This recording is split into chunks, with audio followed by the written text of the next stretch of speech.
Yeah, so it sounds, Mark, then like we have a quorum, we can start the meeting, and it sounds like we'll start with the presentation and do the nine voters. We just do the presentation, and we'll just go down through the normal agenda topics in order. Well, until 6, and then the rest of the golf advisory board is joining us. So I, out of respect for their time, I'm not sure that they want to hear the monthly report and things like that. So yeah, I understand. So I guess we may have to suspend those things until the next meeting. got it. So how long do we think that the presentation can take, just so we have a time check and we're not, running up to 5:50, and then what should time are we kind of allocating, or what's our game plan, so we keep on track? My game plan is I have got a total of 48 slides that will be delivered in 36 minutes. And then we will have 10 to 15 minutes to answer his questions, and then you can go do the minutes and everything else, and you'll be all ready for the golf advisory board at 6 o'clock. Okay? All right, take it away. Perfect. Well, it's absolutely a pleasure to be with you tonight. That we were retained to do a comprehensive evaluation of the Shinnecock Golf Course. And so you all are familiar with it. It is just a special gem in the municipal golf world, that the town of Groton has the ability to have a Donald Ross course going back into the late 1890s as a golf course.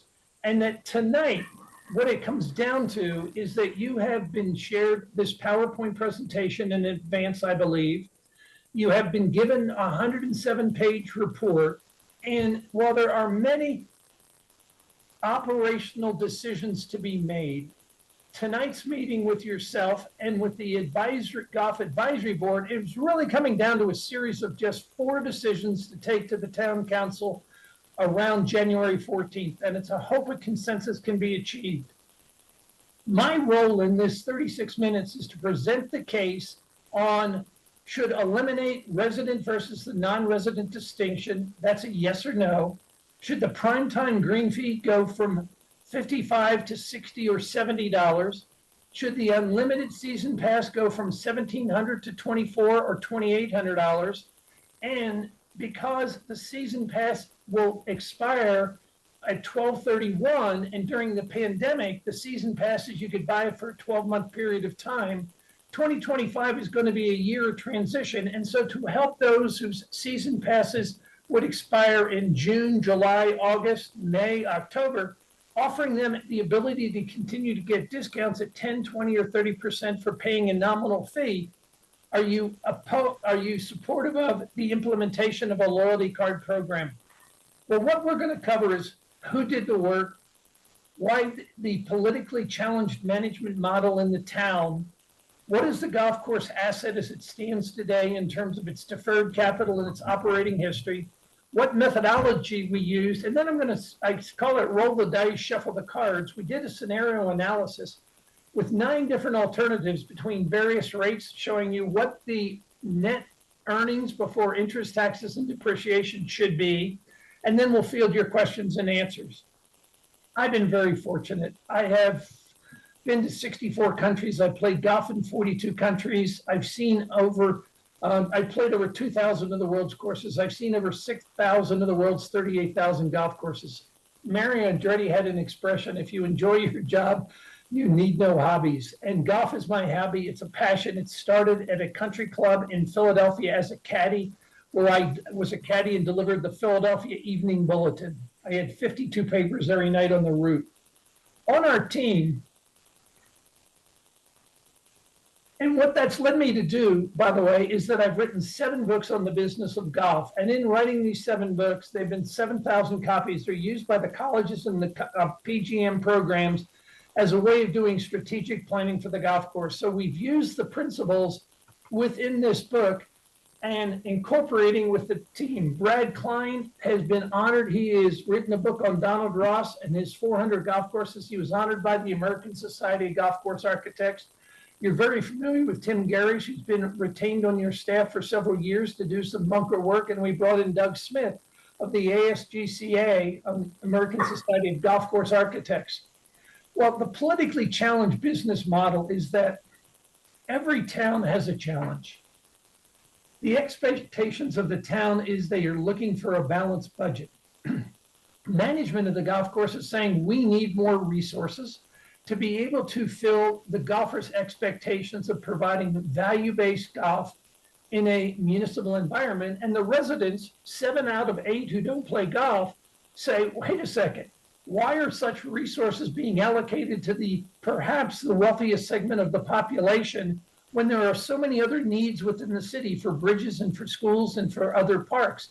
And so trying to find that balance always is a really tough mix, because in the solutions we present in this plan, it's certainly physically possible. It's financially feasible. What we've recommended is legally permissible. It will enhance the asset, but in doing this, in having served over of the 2,200 municipal courses, we have served nearly 1,000 of them. We see that most challenges with strategic plans come down to the politically viability of the plan that hits a hurdle. Most of the golfers are saying we're entitled to, our kids are out of school, we pay property taxes, we're entitled to discounted golf. We hear all kinds of reasons. And so what's created, unfortunately for the town, if I and you and, Mark and Jim and Mike and you and I owned the golf course, this would be a really easy decision in terms of changing rates or policies or making capital investments. It would be our own capital. We'd look at our cash flow and say, let's do it. A rate change during the year or changing technology or dynamic pricing would be really easy. But in a municipal environment in the town, it's way too layered in the structure of the golf course management and staff makes recommendations to the park division that then has to go before the golf advisory board, that then comes before you to make recommendations that will go to town management and administration. That will then go to the town council who will weigh in on the allocation of resources and the setting of fees. And ultimately the representative town meeting is responsible for the budget. So the ability to say, we want to change the rates, lots of hurdles to get through, and this is impacting the cash flow of the golf course. I wanted to share with you, I'm sure you're familiar with the assets of the town in terms of its revenue is $188 million. The expenses are $190 million, meaning for the fiscal year 23, it lost $2 million as a town. The revenue sources are property taxes and grants and contributions for funding the schools, and that revenue source is at risk of being lost. Then you have the charges for services for water and sanitation and garbage removal. And if we look at the principal expenses of the town, education and safety and public works, nowhere in here do we see any kind of allocation for golf as an asset. So you can see that the town has got a fundamental financial problem in terms of the revenue versus expenses and the possible loss of grants and contributions and where that money gets allocated. The model for the allocation of resources in a town is quite simple. Police, fire, schools, streets, and utilities are absolutely essential. That's the principal reason that there is a municipality. Then open park space and pools and libraries and ball fields and first tee and perhaps par 3. And golf is discretionary. You literally could close Shinnecock Golf Course and the residents would still have the opportunity to play. It would not be as convenient. It would not be as good an experience. It would probably be more expensive. It would be a longer drive, but you could close that golf course and the golfers would still have the opportunity to play golf as a recreational sport around the town of Groton. Because what the municipality is involved in is that it engages in private enterprise in what private enterprise would not engage in. Private enterprise isn't going to get into police and fire and schools. They're not going to build open park space that everybody can come and visit for free, or ball fields, which there's no revenue by and large. And so when you look at the model that Mark Berry, who I must add is I've been very fortunate in flying the 3 million miles and visiting cities across the country. Mark is one of the top parks and rec leaders I've had the pleasure of working with. It's been an absolute delight. And so the business model Mark works on is the parks, the playgrounds, splash and trim. What creates community benefits is his highest priority. Then the individual benefits of learning to swim, youth sports, transportation for senior programs, But at the highest level is individual benefit, golf, adult sports leagues, and concessions. So when you look at this in terms of the allocation of resources, what Mark is facing today is that the town of Groton has a huge 75 million deferred capital for the Claude Chester School, for Sutton Park, for the Fitch High School, for the Field House, S.B. Butler Elementary School, the Mary Morrison Elementary School. The capital projects that are under the town's purview right now total $75 million. So how do we find money to invest in the golf course if our fee structure is not correct and it needs support from the town? Well, the conclusion of our study is that the golf course should be treated as a separate enterprise, self-funding unto itself without the anticipation of capital coming from the town.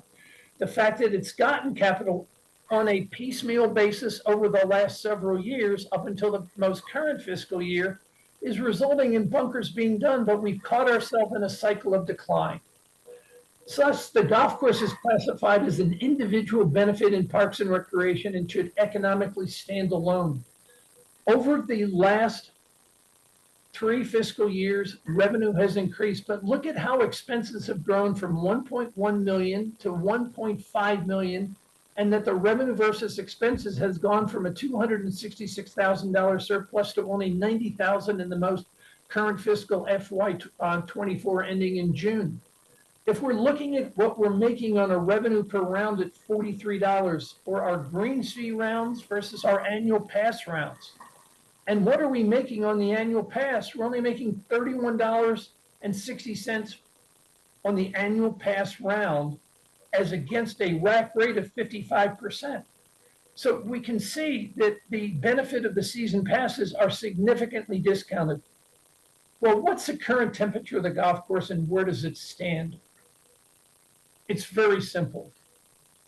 There's a rule of thumb. You can walk to any golf course in the country and merely ask, what's the highest rate you charge, multiply it times 60%, and it will give you some indication as to the yield that it's making. While the yield of the golf course is okay, by one measure, if you look at the maintenance budget is $703,000, or if you multiply it times 0.0001, that says this is what the green fee should be. It should be $70.39, but the residents pay $50, the non-residents pay $55. So that's a warning sign. If we take the median household income and multiply it times 0.084, it says the green fee should be $69 versus the $55. Now, really good business people like Jim and Mike, you're saying, hey, Jim, wait a second. Where do you come up with these numbers? They're heuristics, and they're based on all of our study over 25 years, that if you go to Cherry Hills Country Club, they've got a maintenance budget of 1.7 million, and their green fee for guests is $175. So these benchmarks we have uniquely created and are proprietary to our study based on looking and doing this for 25 years.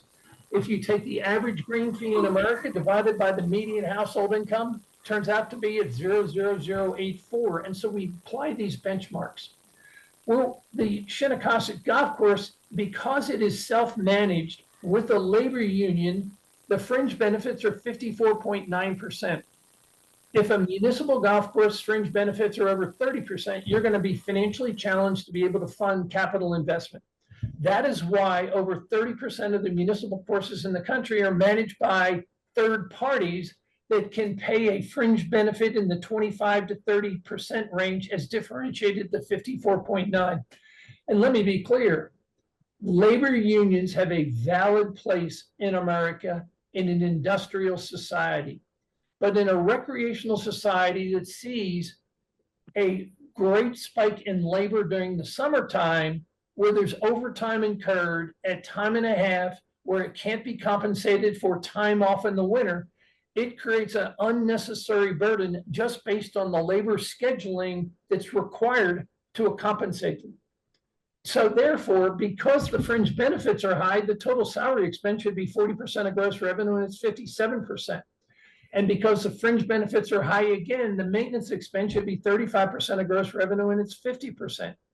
And what your earnings are 5.8%, they should be 15% or higher. So that's sort of the temperature gauge for the golf course. So in summary, the season pass fees are too low. The reservation policies are flawed. The people that paid the least have the priority on getting tee times the first. I don't understand that. Out here in the city of Golden at Fossil Trace, they just put on sale December 1, all of the tee times for the entire year based on dynamic pricing. And yes, they reserve time for the men's club on the Saturdays and for the women's leagues and the championships and the tournaments and outings, but they put all of the other tee times up for sale.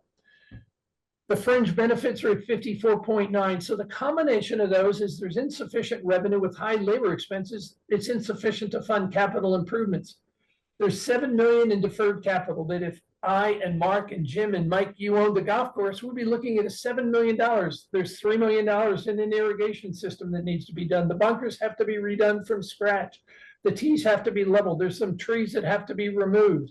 And so this piecemeal approach that has been used over the years, by the time they get one set of bunkers fixed, the faces are failing as they move on to the next. And so it's a constant cycle of disrepair because the maintenance department is understaffed. And so the practice is to maintain the bunkers is creating this dissipating spiral of capital. Well, I mentioned season passes. And yes, if I owned the golf course, I would not be open in November.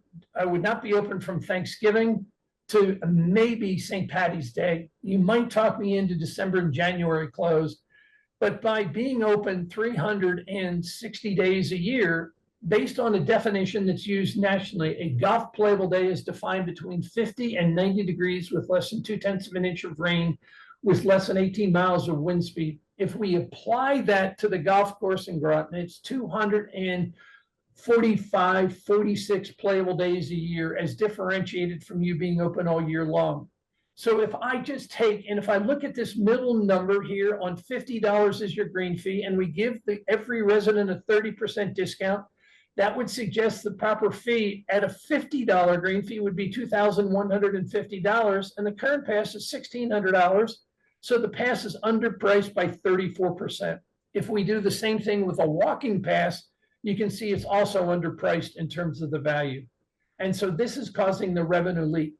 If we look at the fringe benefits in terms of 54.93 versus what a third-party management company would charge or pay their employees, we're losing $201,000 in excess fringe benefits.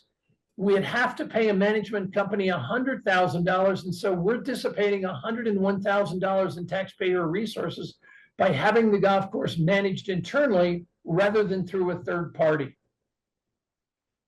If we look at the golf course was only designed by the architect on the day it's open. It's a depreciating asset. The greens have got a life of 50 to 30 years before they got to be rebuilt. And the greens, by the way, at Connecticut are the best I played last year. I just got my note from the USGA on my season pass on the renewal, and I played 29 different golf courses last year in 2024. And if we look at all of these components and we apply it to the model of Shinnecock and what needs to be done on every single hole in terms of drainage and expanding tees and redoing bunkers, here's the total cost. It's $7 million that would have to spend to bring the course up to a new version of itself in terms of making it creating value for the golfers today. Here's an example of the dissipating capital. These are called boat ramps. Because the labor crew is understaffed, they're taking in the sand pros. They're not raising the sand pro rakes sufficiently. So when they finish that last lap, they're just dragging the rakes across the edge of the bunker and taking out the grass. Rather than stopping the sand pro in the middle, getting it out, lifting the rake, taking the sand pro out, and then hand raking the bunker. This is a clear indication of lack of labor. And so therefore, these are some of the compromises you see that compromises the quality of the golf course experience. Now, one of the things that it's not on for you to vote tonight because there are some environmental challenges, there are some political challenges, meaning if we were to build a range, but the ROI that we were tasked with the prospect of finding a range. And you can see right here is the potential range to the left of 8, to the left of 9, the range 80-foot poles, 50 feet apart, 20 each side, 5 acres. There are some trees that have got to come out. There's some trees that have got to get planted. But if we were to go ahead and spend the $1.3 million to build a range, one, it's going to open the course up to a whole new sector of youth. It's going to give the existing golfers the ability to practice. And what we see as being very popular is this would be the facility that the grass could be used to hit balls, because the terminals catch the ball flight. The radars that are above the thing are catching the balls, and literally the food and beverage could be served, and you could be playing not only Shinnecock, but you could be playing Augusta National or Pebble Beach. Or I took on Sunday, I was hitting balls with a TrackMan, and I played a course up in Lofton Links up in Nova Scotia, in Norway. It was amazing. So this is what it would look like. Here's the ROI that was provided to us by 2 sources. Top Tracer, who is one of the leading installers of these range technology, and InRange. And they were saying, what's the best case, expected, and possible? And you can see the ROI on a $1.3 million investment. The net income could be $288,000 a year, with annual revenue potential of $360,000 based on the operating cost of a range are very low. It's all self-run.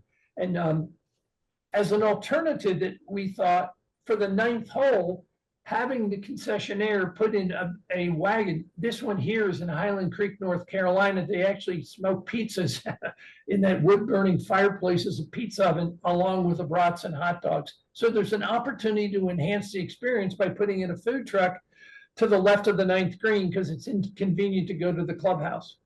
Well, we threw out a lot of ideas, and we could sit and debate what's the priority. I personally think if I owned the golf course, I'd renovate the clubhouse first. It's like Cheers, but it's limited in its capacity. The deck is too warm in the summer, too cold in the winter.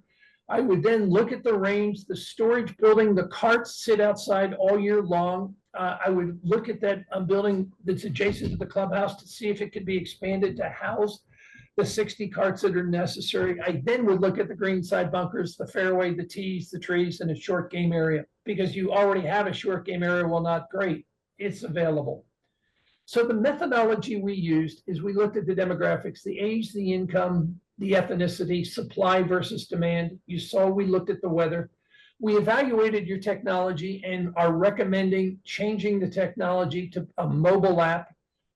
The reports that are available within the software are very nascent, that don't allow for the meaningful management of the golf course. You should be able to tell by player how often they come, how much they spend, who are your best players, who hasn't been there in 90 days. Email should be sent to those people to remind them and invite them back the opportunity.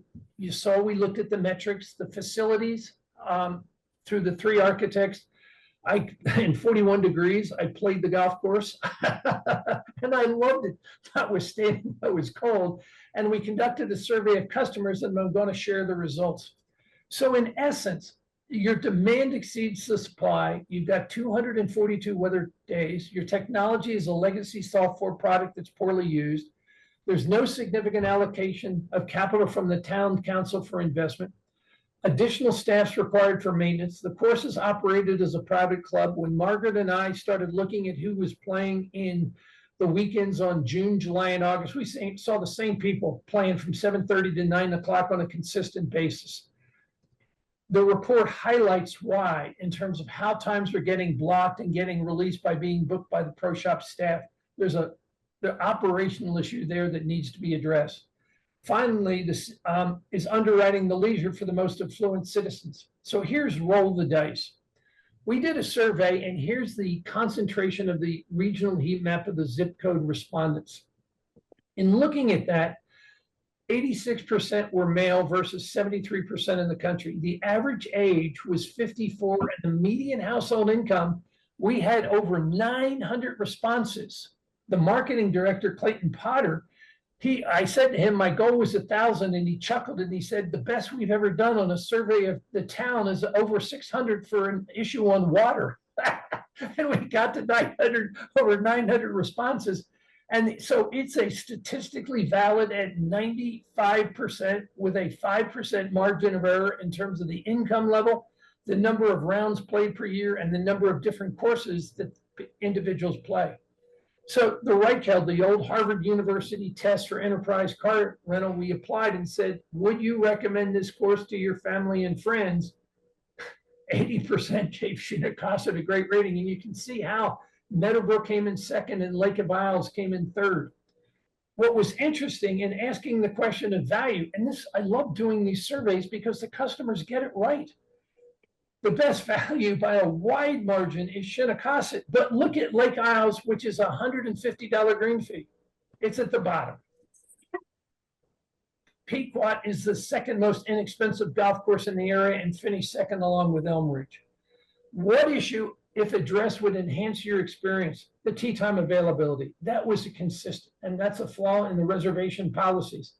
The course design and layout, and you saw range came in third. And so perhaps in the FY26 budget, a $1.3 million investment might be possible. I personally, Jim, Mike, if you and I want to put up the 500,000 apiece and we get the ROI, count me in.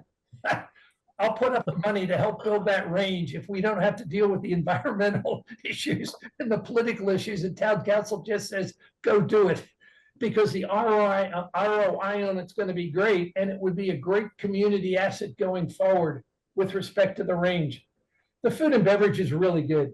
The concessionaire does a really nice job in providing Americana food. But as I said, it's like Cheers. As I was sitting there doing work and eating, it was just watching people coming in and friends meeting with friends and the opportunity. If money were no object, I know that some would like to make that clubhouse a historical on the National Registry of Historical Buildings. I personally would level it. And I'd put up an all glass building that showed the sound and the subs coming in and out, and it would be fabulous. Lastly, the proposed rate schedule. Here's the rate schedule of what was in place for residents and non-residents and what's being proposed. What's being proposed is $70. The annual unlimited play is proposed is $2,800. This is not me in Castle Pines, Colorado, saying this is what you should charge. We work with the Golf Advisory Board, Mike Serio, Margaret Hirsch, and that they formulated these rates and realizing the no capital will be coming from the town forthwith, that it's incumbent on people that are making $123,000 to fund the golf course. And these are the rates they initially proposed. Realizing the political viability of those rates, we also knew that the season passes expire throughout the year.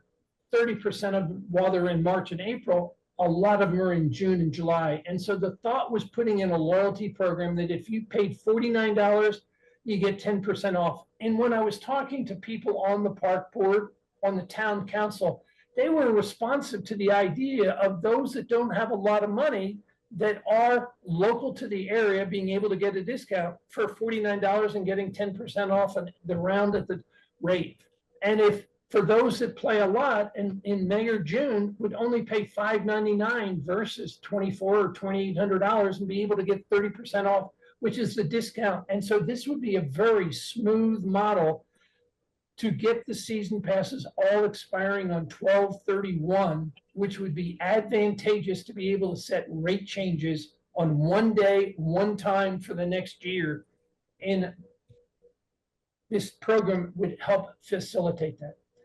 Now, in preparing a presentation, there's the rule, no more than 6 rows and 36 rows words on the chart. This chart violates it. But what it does, and I want to take a little time sharing this with you, is depending on the number of rounds, do we do 35,000, 37,000, or 40,000 rounds? What's our green fee? What are we going to yield as a percent? So in other words, at a $50 green fee, if we yield 55%, we're going to make about $30 a round. And if our cart fees are $20, this is what our gross revenue is going to be. This is what the expenses will be. And so we can see all the way down in terms of at $60, we'll generate $306,000 in cash flow. And in $70, we'll generate $478,000 in cash flow. So recall, the difference between $60 and $70 is not $10. It's actually $6 in terms of the net that you would realize, but merely an increasing the net by $6, we're going to generate another $172,000. And should we be fortunate enough to get to 40,000 rounds, would have over $700,000 capital, and that would have covered the first year's capital expenses internally from the golf course, which is over $300,000. So in summary, there's lots of items here that I'm going to review quickly because you can take them and study them on your own. One, I would maintain the general fund should put $150,000 into its budget for the excess fringe benefit, the excess cost of the fringe benefits they're requiring the course to bear. I would say we're an enterprise fund and you are hampering us the ability to break even by the management model you're insisting we use through a labor union. You need to compensate us for the differential of those costs versus if we were to privately management. There's additional staff that has to be hired. I believe that it's already on the budget for next year, one additional person in maintenance. But also the HR department doesn't allow people, unless they have a landscape background, to be able to retain for summer work. So high school students or college students or interns in college in professional golf agronomy programs, by the rules of the town, aren't able to work in the maintenance in the summer. That rule should be changed. We think there's an opportunity to enhance the senior leadership in the golf operation. Tee time should be booked in advance via online reservation. It's becoming a standard throughout the country. The Colorado Golf Association, if you book to play at Common Ground, you got to put up a credit card and you're charged on when you make that reservation. You can cancel up to 24 hours in advance, but the Colorado Golf Association, if you buy a tee time, you bought it like you bought a ticket to see the Rangers or the Patriots or the Celtics, you own it. They give you a 24-hour cancellation, and I realize that's a dramatic change from making reservations. I heard during this review, the tee sheets are full, but the parking lot's empty. Therefore, there were over 36,000 times blocked on the sheet that were not used. Annual pass holders and the public who are not willing to pay should also be able to book reservations. All tee times should be released at the same time, and a no-show policy for those who fail to show. They should be charged, would be my suggestion. Maybe it's a 1, 2, and 3 strikes, you're out policy. The website is under the town's website, and it should be separate unto itself. You have to go to the town's website, go to visitors, click under visitors to find golf. It's about 6 clicks before you can get to the Shinnecock website. There's 14,000 emails in the database. Only 7,000 of them were valid when we did the survey.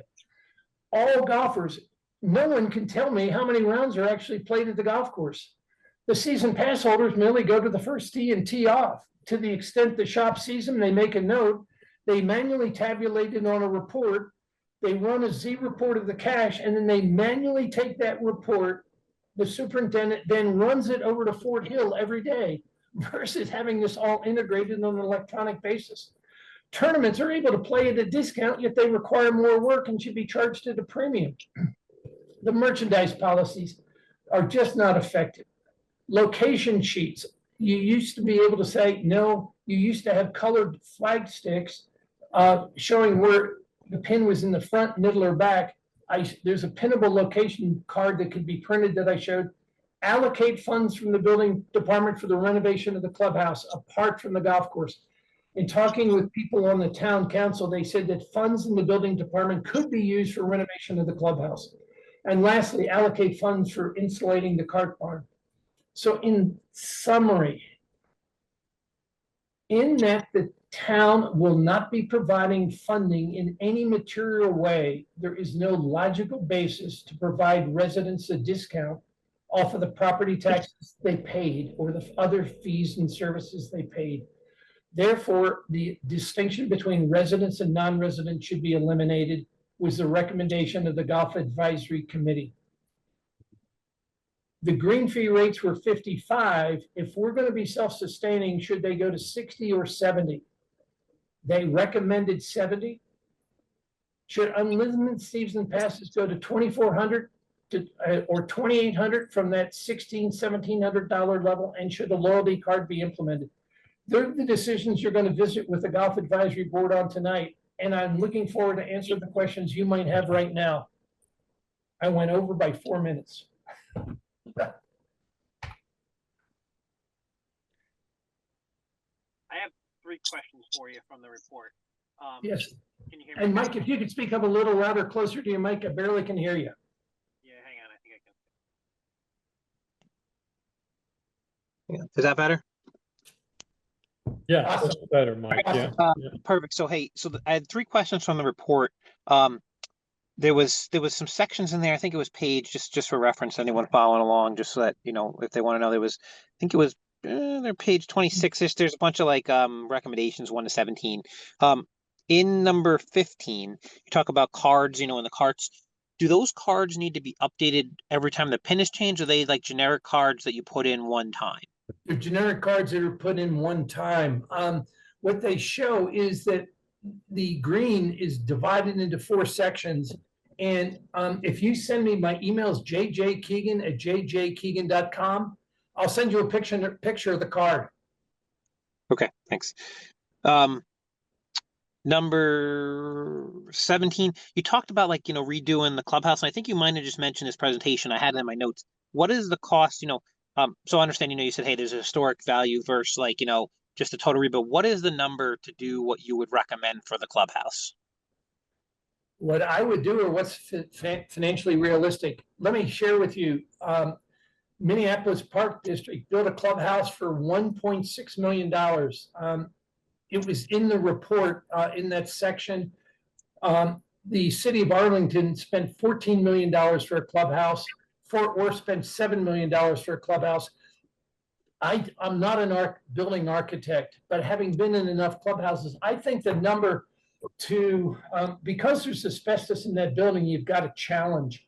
And so I would be thinking that somewhere between $2 and $2.5 million to take out that wall that separates supports from the main area to create a bigger space, to increase the size of the bar.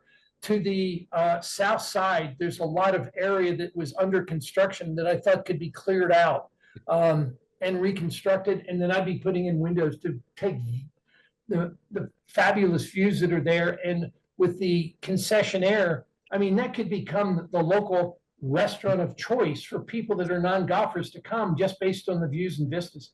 So if I'd start at 2 to 2.5 million, but I think up to $250,000 would make a major difference just in the bathrooms. The bathroom as you go into the golf shop is disgusting. Okay, thanks. I think those were the 2 questions I had. And the only other question is, we talked a lot about like online booking system and everything. Would you recommend? So I agree. You know, I think we have opportunity there. You know, and you could do different levels of opportunity. But would you recommend looking at the system we have? You know, I don't even know what company we have. We'll just call it, we have company A. Would you recommend we stick with the current company we have A and then just get to the latest software and modify it, or go with a whole new system based upon your experience? You probably looked at our system and you probably looked at one's golf courses, you know, all over. I actually was in the software business. I served over 400 municipal golf courses with software from Bethpage to Westchester to Monmouth to Morris with a software program. Bergen County was a client. I sold the company in 2000. I would change the software for the following reason. Chelsea was one of our direct competitors in the 1990s. They were bought by a company called North Star that is one of the leaders in the private club market. They have no desire to update that product. There is no mobile app. It is a legacy product, and it's famed for lottery, believe it or not. And so down at the in Florida, at those 11 courses, I just forgot the name of it. 11 courses in Florida. It's a large retirement destination. They use Chelsea's lottery system. It's unparalleled if you're doing lottery, but they won't have a mobile app anytime soon. And what's available from Club Profit, Club Caddy, 4Up, Lightspeed is truly light years ahead of what you currently have. The products, for example, Club Profit has Microsoft's business management intelligence reporting embedded within it, so you can create and slice filter the information and create any report you want.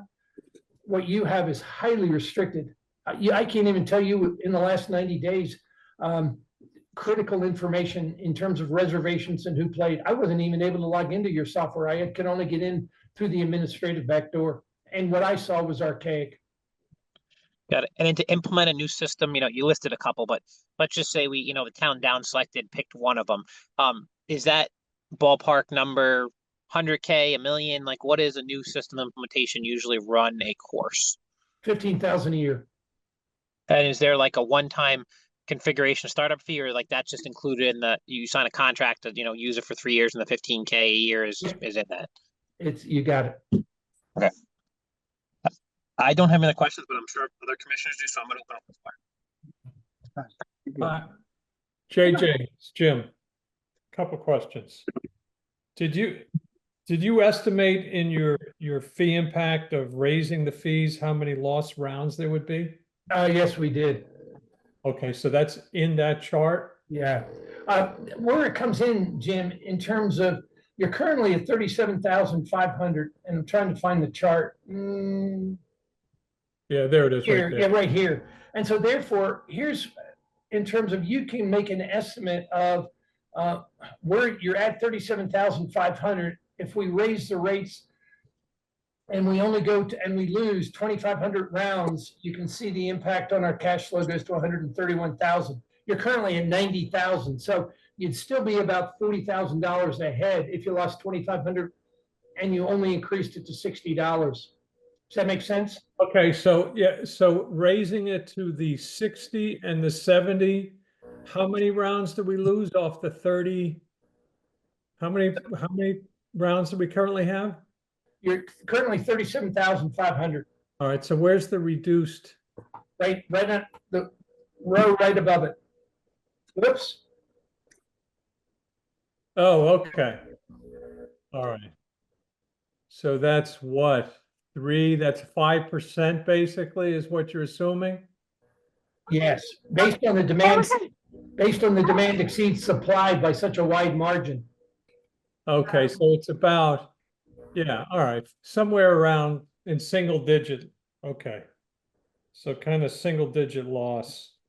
If we saw, Jim, if I saw a higher, if demand wasn't, your demand over is 25% greater than your supply within the area. And if I had seen that the demand versus supply was in balance, I would have probably put in 32 or 30,000 rounds based on these rate increases.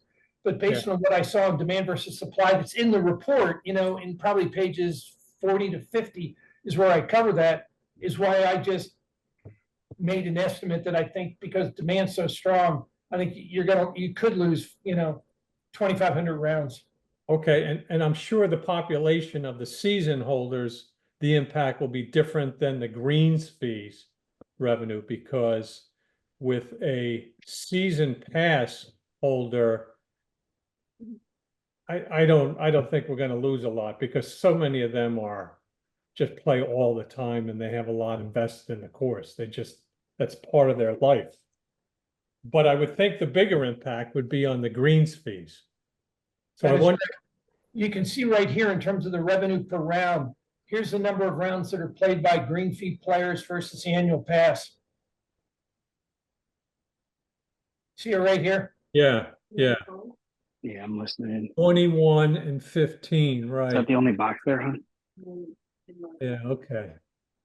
So you can't tell me what your assumed rounds are, can you, with the increased green fees? Do you? We're assuming the same distribution. About 5-7%, something like that. We look at it from a total round standpoint. Yeah. Okay. All right. Still pretty low of an impact. Yeah. All right. Hey, this is maybe off topic or not, but Mark, is there any way under the union contract that we can furlough those workers in January, February, March? I'm not sure. I would doubt it. That would be yeah, that's a bigger discussion. Yeah, but I don't know what they do in those months, because most of the time they're just sitting on lawnmowers and cutting grass. I don't know what they do in the Yeah. 3 months.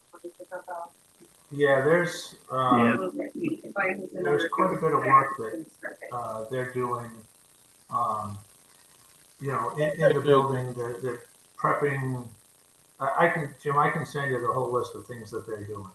And I know, with the change in the climate, they're still doing work outside. Yeah, I know they do a lot through Christmas. They clear everything off. But And- go ahead, JJ. Yeah, a lot of forces just furlough all their employees. Yeah, They will keep 2 to 4 in most daily fee operations, maybe 2, 3, somebody for irrigation, somebody for maintenance to grind the reels, and the head superintendent. The reason you've got 6 furloughing is not a good idea because they will find other employment. What we've seen is a better example is the renegotiation of the labor contract where the overtime hours worked in June, July, and August create comp time for them to take off in November, December, January, and February. So in Minneapolis and St. Paul, those 2 municipalities, they have nobody on the maintenance staff during the wintertime. Most of them go to Florida for the winter, for the overtime that they worked in the summer, or they get reassigned to snow plowing if they want to stay within the city. So they're given the option of doing that. But furloughing, they need to stay employed because one of the critical things that's going to face golf here coming up is there is a dearth of young people going to agronomy programs in America. The average age of somebody working in maintenance right now is over 50. We just finished a study down in Chattanooga, and they were of an average age of 62 that they could no longer move timbers or cut trees. They had to literally outsource it because they didn't have the physical ability to do some of the heavy labor that's required. Got it. Mark, can you see if we have any latitude within the current contract? Do anything, reassign them, Sure. whatever? yeah, I can look into I don't it. have any questions. Nice, nice package, JJ. Appreciate it. Thank you. We've got 8 more minutes. Do we want to approve the minutes from the last meeting, or are there any other questions of me? Other commissioners, any questions for the presentation? No, I'm okay. Thank you.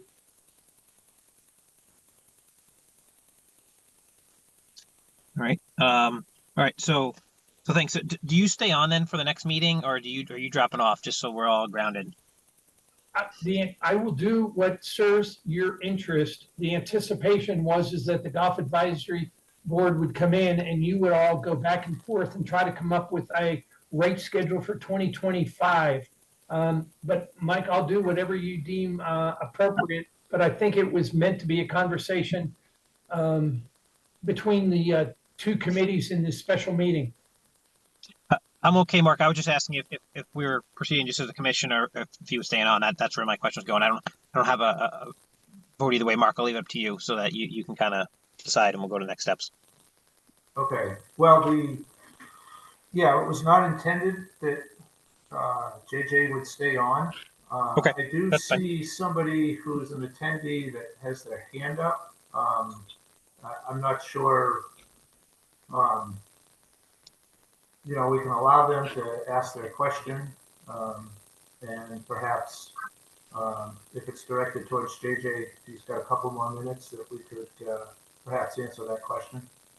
Sure. So I don't know, Mark, you have the interface. If there looks like there's 17 people online here, right? So if there's folks from the public that have questions for JJ, yeah, I think we can definitely entertain them before we move to anything else. So let's open it up if it is for JJ the question. Mark, can you tell that? Can they type you or can they speak or I'm open to take. Well, they've got their hand up. and I can allow him to talk. Yeah, so why don't we do that and see if it's a question for Okay. JJ? All right. So whoever, well, it shows up as iPhone. We've opened it up to allow them to talk. So if you want to go ahead and ask your question.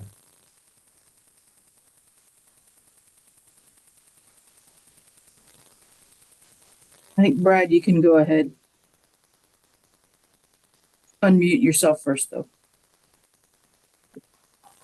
Is that who iPhone is Brad? Yeah, it's Brad. Oh, it is. Okay. Well, I can promote him to a panelist as he's, Okay. which I have done. And Probably Marie as well. yeah, I've tried Marie a couple of times and have not had any success. While we're waiting, is there anyone else on the line that has a question? It's the public. Feel free to maybe if there's I don't know if there's a chat in here or raise your hand, and then Mark can promote you. So we'll give a minute for anyone that else might have a question too, or if Brad's got one. So iPhone declined to become a panelist, so not really sure what's going on there. Oh, finally. All right. We'll let Mark? anyone else raise their hand if they got any. This is Brad King. Can you hear me? Yes. Oh, okay. Finally, I've been trying to speak. So thank you. So I just had a question. This kind of hit me last minute today. Is the idea that we are actually making a decision tonight after the 6 to 8:30 meeting? I don't think so. My proposal, one of the agenda items for the Parks and Rec Commission is to have another joint meeting Yeah. on the night of the Golf Advisory Board meeting, which I believe is January 6th. Okay. Because I did not expect that there would be a resolution to, the proposed changes. I figured there'd be a discussion this evening, and then my proposal was to have another joint meeting on January 6th, which is when GAB meets to continue the discussion. Okay. Very good. Thanks for the clarifying that. I think there were a lot of members. I've been contacted by a lot of season pass holders today concerned that a decision was being made tonight, but I just want to assure them that final decision is not coming tonight. So thank you. Right, and I do want to point out that actually the town council has the final decision. Correct. The process, well, you're familiar with the process, is the Golf Advisory Board makes a recommendation to the Parks and Recreation Commission. The Parks and Recreation Commission makes a recommendation to the town council, and the town council has they're charged with setting the rates. Right. Got it. Does anyone else have a question for JJ before we let him go?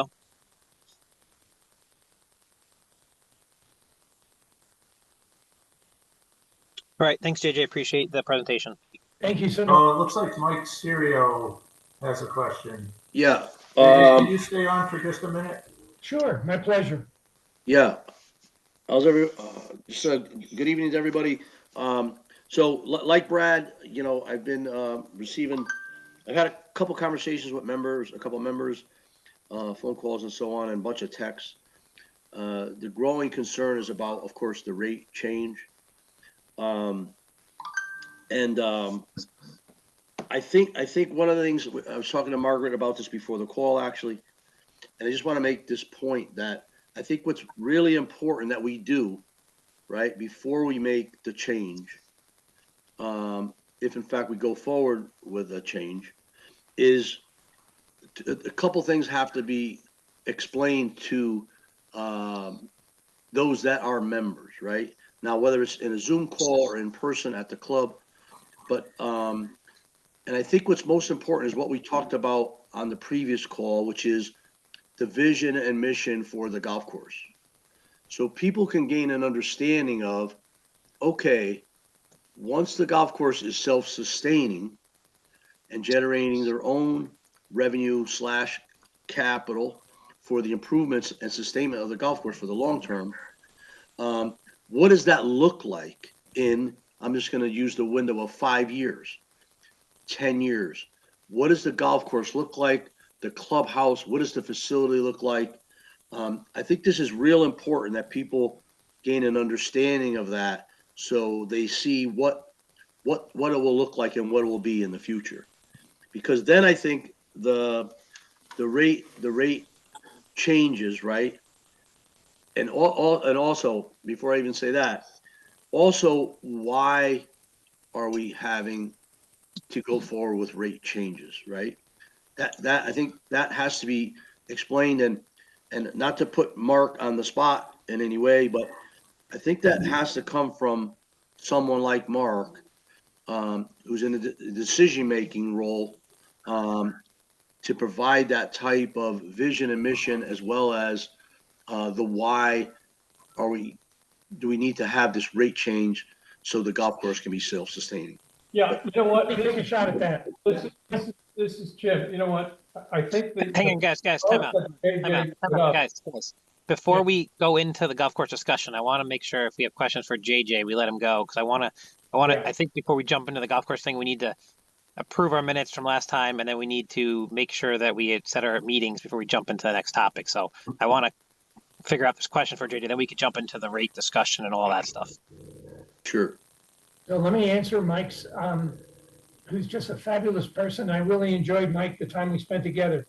First of all, the need for the rate increases is because the town is not going to provide the adequate capital funds to be able to maintain the course at the standard that is appropriate for the public golfers. Second, there needs to be a change in there are no members at Shinnecock, and anybody that uses the term members is misplaced.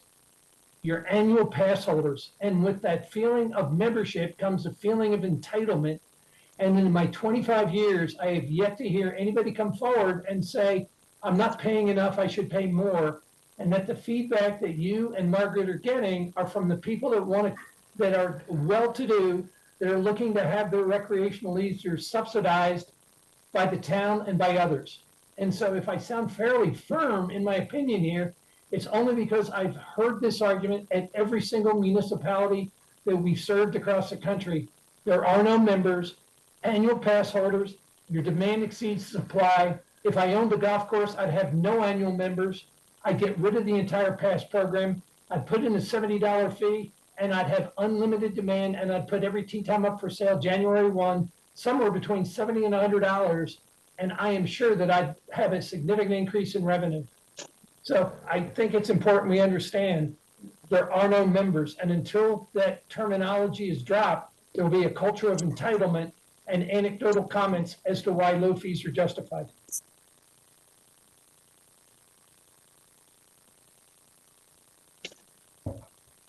Other than that, I have no opinion.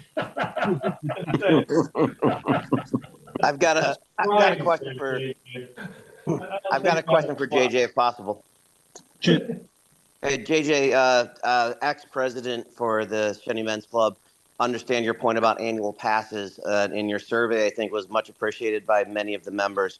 The question I have is, did any of your evaluation look at efficiencies or perhaps inefficiencies of how the course is being run, and if money is possibly being wasted in areas where, I mean, as a member there, we see how much play this course gets, and it's hard to understand the course getting as much play that it does, but not being self-sustaining. Dan, thanks for the question. Your question has two components. One, in terms of the maintenance budget, is it appropriate for the volume of play? And the answer to that is at the $700,000 for maintenance, of which there's another 75 or 100,000 that comes out of the general fund for capital improvement. It's in line with the budgets for other municipalities with the amount of playable days you have. We have seen municipal budgets.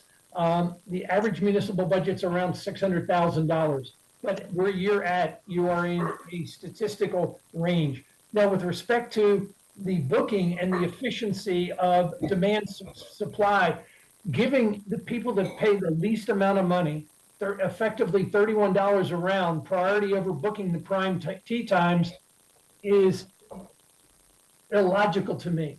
The prime tea time should be sold to the public at the highest rate using demand pricing. Here in Colorado, all of the municipalities currently, you can't play here in the municipal golf course for less than $80 by and large on a weekend, because it reflects the demand that exists in this marketplace and the demand reflected in theirs. I'm going to go out on the limb here. We saw 36,000 tee times blocked that were not eligible for booking. And what I think is happening is that there is a cadre of times blocked where people will call in and say, oh, I'm sorry, I couldn't get my tee time, and they're being manually entered. And so I think this is where that comment, it's being operated as a private club, because we saw the same people playing from 7:30 to 9 o'clock throughout the summer. So I think the whole reservation policy is inefficient. Does that answer your question, Dan? I mean, I'm stunned at the $700,000 maintenance number. That strikes me as huge. But then I guess maybe the follow-up question then would be, based on the increase being suggested for a public course that members of the course receive, is the town then required to look at similar increases in rates for other public functions like the library or the senior center and things like that, that again, not every resident of the town takes advantage of? I'm going to defer to Mark Barry there. All I can speak is to the golf course. Yeah, Dan, I would not expect that the public library or any of those other entities that you mentioned would see a proposed increase based on comparable to what JJ has done. And I think JJ in his presentation pointed out that golf is a direct benefit to one person.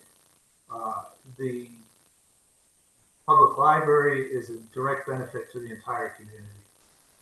Yeah, that's a little short-sighted though, because if this place isn't a golf course, what happens to all that land? And there's no telling that what an eyesore could wind up being turned into if it isn't money being spent to make it a aesthetically pleasing piece of open space, which there's no guarantees that without a bunch of passionate golfers caring what the place looks like, that would actually happen.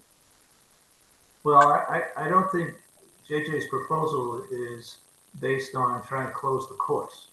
I think his proposal is based on trying to improve and meet the projected demands in order to keep the golf course at least at the level it is and not better. I mean, I think he pointed out that there's $3.6 million needed investment in the irrigation alone. And, you know, we've been fortunate enough to get contributions from the town through the CIP for, you know, 200,000, 300,000. Well, we'll be making piecemeal improvements to the irrigation system for the next 10 years. Well, then where does the town then become accountable for ignoring the study that was done 20 or 25 years ago that would have put us in a much better situation today to handle the irrigation issues that exist? Yeah, I can't speak to decisions that were made 25 years ago.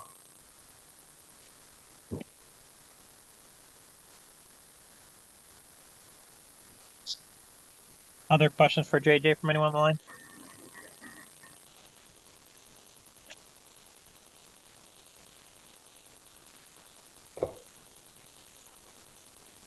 All right, thanks, JJ. Appreciate it. Thank you all. Mark, so I would basically just say what I propose we do is we approve the minutes from last meeting. The reports, I don't think we need to go over them unless there was anything, Mark, you wanted to say or any other commissioners had an objection to that. Yeah, no, Mike, with the number of people attending, I would suggest that we kind of roll right into the joint discussion. Okay. And then once we've come to a point in time where, you know, we're either where we need to close the joint meeting and then just jump back in. And again, we have to set the dates for the next meeting and, I'm sorry, for the next fiscal or calendar year. And then if it's the will of the Parks and Recreation Commission to go over the minutes, we can do that, or that can get deferred to a future meeting. Okay. But you're the chair, so it's entirely up to you. Yeah, I mean, I'd almost say then if we're going to jump into discussion, I would almost recommend that we set the date for the next meeting, and then at that meeting, you come with a list of proposed dates and we approve it at the January meeting. What about, do other commissioners agree? Well, I have to give, it's my understanding that I need to give the schedule of meetings for the entire year. Oh, good. Okay. So this year, I think we should just do that topic and then we jump right to the golf thing. So if we need to do that, Okay. we were doing the third week, I think, Mark, on Wednesdays. Yes. I would just propose that we do that same thing next year, except for in January. I think we're doing the meeting on the 6th or something you said, jointly. Is that true? Yes. So I would think I would propose that unless there's any objections from anyone online. I'm fine with that. Just for Can we just- clarification, the start time would be 5 p.m.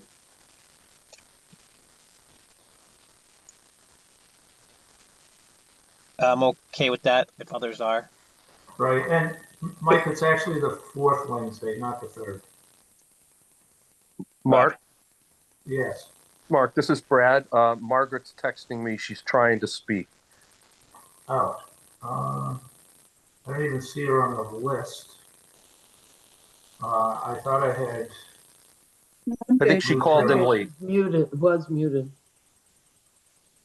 Can you Yeah, hear me now? Yes. Yeah, no, I'm fine. Thanks, Okay. Brad. Yeah, no problem. Perfect. Yeah, I promoted her to panelist a while ago. So Mike, it's the fourth Wednesday. All right. So what I'd propose then, I guess I'll make a motion propose just so we can move along, is that we do the fourth Wednesday of the week for the full year. The exception would be is in January you have a different date, and then in November and December we should really do like The third Wednesday. like the third one. Yeah. The third one. So I'll make that motion, then others in the council can second it and agree. Yeah, I'll second it. Yeah. So, Mike, the meeting on the 6th would be a special meeting, and then the council, or the Parks and Rec Commission would meet again on the 22nd. Got it. Okay. So just November, December different, other ones are straight. All in favor from the commission? Aye, I'll say aye. I did. All right. I think we're ruled out then. So I think we can go to Mark. Is there anything else on the agenda we needed to do tonight from Parks and Recs, or if not, we'll defer everything to the January meeting. Yeah, no, this was, the setting the dates was the only item that needed to be, and I think that's either by town statute or state statute. I know the clerk's office has been Okay. wanting to Perfect. know So- the dates.